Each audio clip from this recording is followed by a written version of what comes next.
You know, most people probably have that one concert they wish they were either alive for or just attended.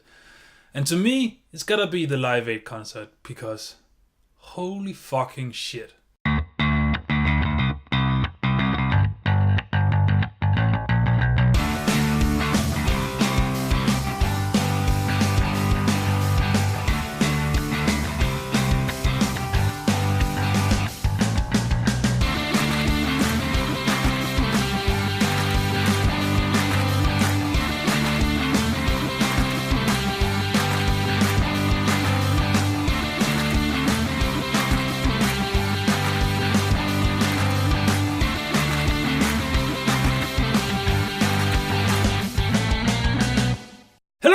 My name is Daidarius and welcome to the review of Bohemian Rhapsody. So Bohemian Rhapsody is a Freddy Mercury biopic played brilliantly by Rami Malek, and the movie really just centers around his journey from the beginnings of Queen and then until the Live Aid concert, and just the turbulent life he led and how it affected the people around him, especially the band members and his wife Mary. Other than that, there's not that much to tell about the story because we already know the story, so let's just jump into the review. Now, first of all, what I like about this movie is the cast. The cast is magnificent. You have Rami Malek playing Freddie Mercury, the one, the legend, the Queen or King himself, and he does it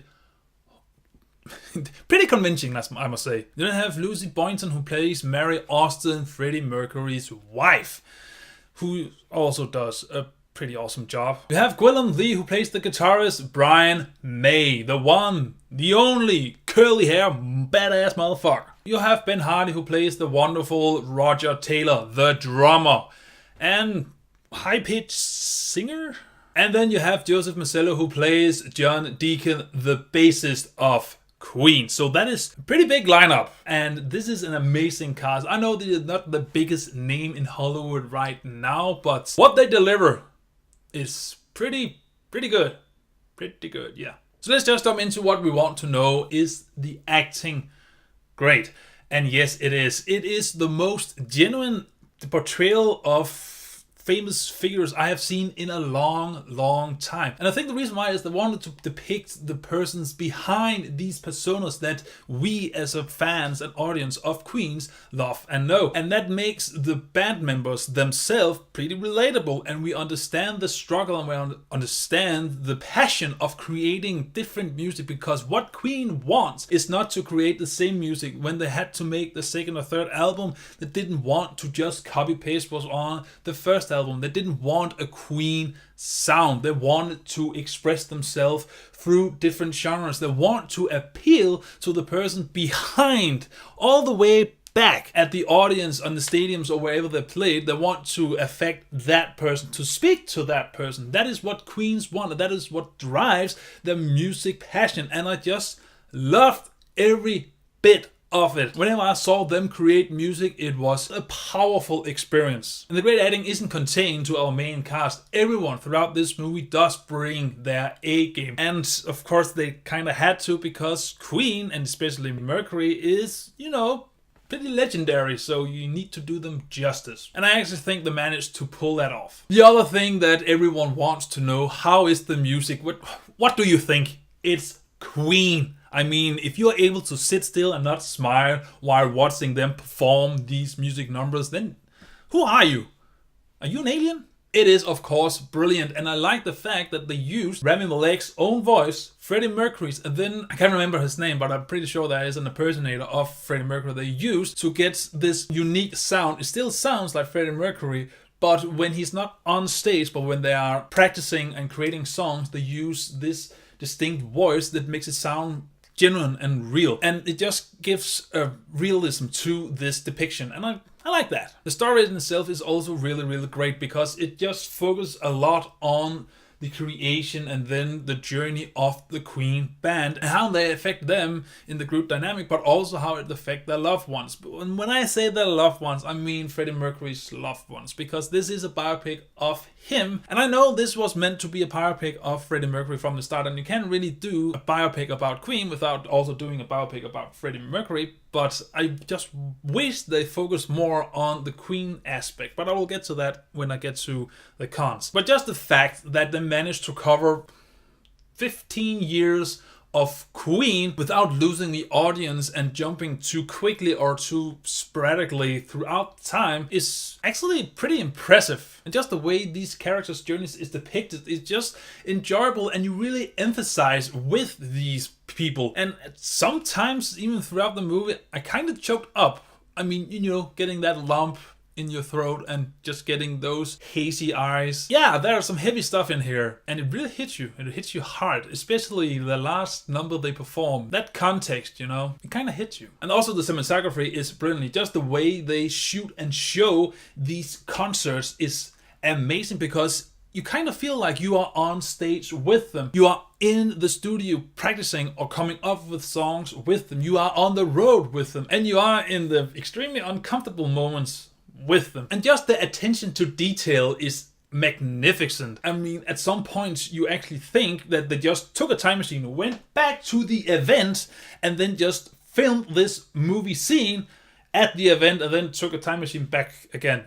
I don't know how that would work. I mean, do you just come into work one day with a time machine on your back and just go to the producer and go, so you know that we're having a bit trouble of creating this set so it is as authentic as possible, right? Yeah. It's also pretty expensive at the moment, but why did you bring that up? Nothing. I found this time machine. Can we use that? You found a time machine? Where? I think it was from the set of, Back to the Future. They haven't really destroyed. You're telling me you're walking around with the DeLorean? What? No, the DeLorean got destroyed, you dumbass. This is a train. You're a pretty strong motherfucker. Okay, then I guess we gotta go to the Live 8 and hope we don't fuck up the history. So, let's do it! Awesome! But just the production value on this movie in general is pretty sky high. However, this movie is not without its faults. So let's jump into the cons here. So what didn't I like about this movie? There's three aspects of it, actually. So as mentioned before, this movie is a Freddie Mercury biopic. So it focuses a lot about Freddie Mercury. However, I don't think it utilizes the Freddie Mercury anchor as much as it could have. Because when you do a biopic of a person, you need to make us emphasize with that person, make us understand, and when they are pretty low, it needs to hit you hard. It does manage to pull that off sometimes, but other times you just didn't really like the character. When he was having a hard time or being lonely or anything, it didn't hit you as hard as it could have if they had spent their time with Freddie more efficient. And it really bummed me up because I love Freddie Mercury, or at least the version that we all know and love, the fourth singer of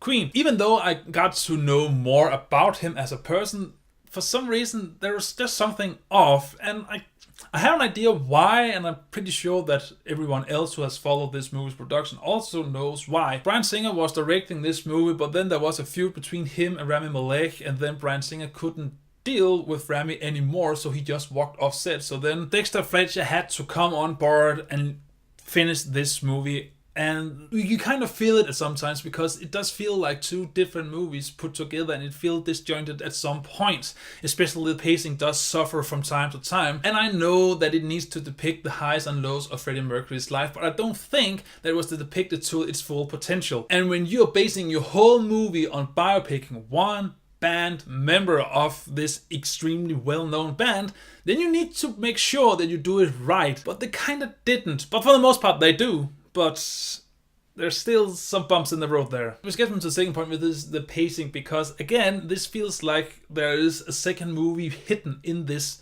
bigger movie, and makes the movie pretty messy from time to time. Especially when we're getting closer to the band breakup and then the following 5 years. The movie is not as interesting as it should be, because this is where we see the downfall of Freddie Mercury. This should be heartbreaking. This should be everything for this movie, especially being a biopic. For the most part, it just feels as wasted time. It is not entertaining, and I don't know how they managed to fuck it up that much. But unfortunately do.